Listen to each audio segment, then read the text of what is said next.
මේක මේ මුගේ ජහරකමට වෙච්ච වැරද්දක් නේ ළමයෝ. ඒ වෙකේ උඹ මෙහි ටැග් ගහන එකේ තේරුමක් නැහැනේ.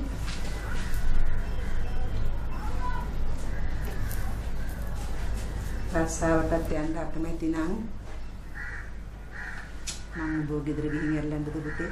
ආපෝ ඊට වැඩිය හොඳයි ගඟ මුහුදක පැනලා මැරෙන එක. ඒ මොකෝ?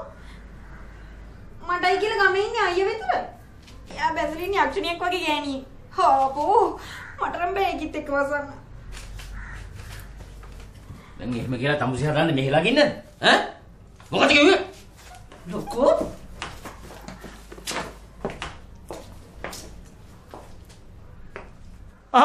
ඔය වැට්ටේ නඩුකාර හාමුදුරුවෝ. දැන් ඉතින් වැරද්ද කාගේ වුණත් අහිංසක මට තමයි අච්චු විදිහට වෙන්නේ. මොකද හිමාලි දැන් කරන්න යන්නේ? දන්නේ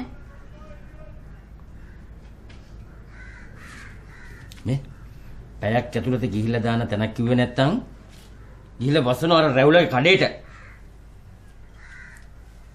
උදෙන් අඬ ගහපු ගමන් ඇවිල්ලා වෑන් එකට නැගලා මගේ ඇඟේ එල්ලෙන්න. හිතුවද මම පාල් කිරිත් එක්ක කියලා?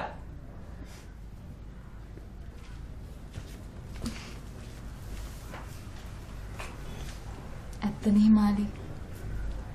ඔයා මේ ආවේ වැදගත් ගෑනම කෙන ගමනක්ද? හා? මම පුංචි කාලේ මගේ කේන්දරේ බලපු හාමුදුරුවෝ කිව්වා කවදා හරි මගේ ඉරණංකාරය ඇවිල්ලා අඬ ගහන්නේ ඔළුවෙන් කියලා. කික්ම තමයි. ලතෝ අපි මේ ලොකුගේ කේන්ද්‍රයේ බලපෙලාවේ තිබුණේ දේව කතාව. මෙම ඔළුවෙන් අතවන්නකොට ඉරණංකාරී ළඟට එනවා කියලා. ඈ?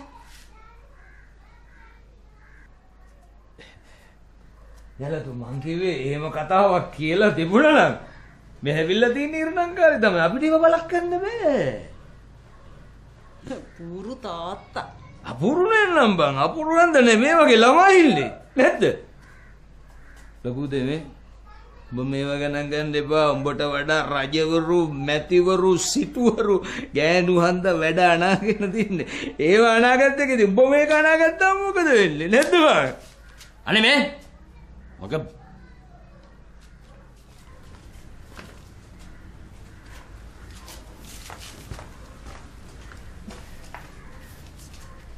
නනේ මන්දා.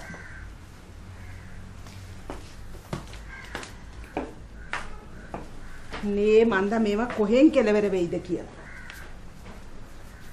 මේ ගිනි විජ්ජුම්බර ඇස්සේ මට අදත් මේකෙන් account number එක ඉල්ල ගන්න බැරි වුණානේ. චා